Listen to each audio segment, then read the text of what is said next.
Sufiyan goota addunyaa ibse Sufiyaan warra diin babal'ise Sufiyaan goota qabdii warra kaabdarii kan inni isaa ibse barra baharii abdarii abdarii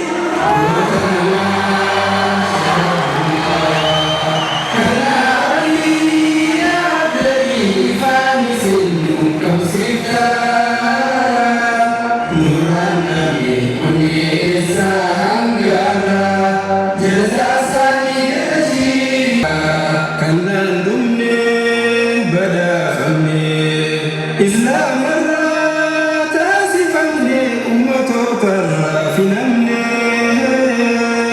ifaataani akka aduutti mul'anne islaaminaa konaaf gayaa waa hundarraa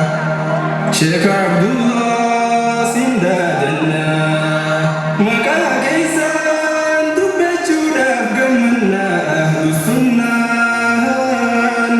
barumsa yaa hararii seenaan keessan isin faarsanii arabaaf ajamarraa dhaloonni isaa biyyaa harar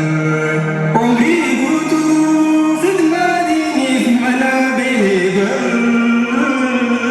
ni baratan of kannanii leeylanaar lafaatiin sun bu'aan isii mul'aterraa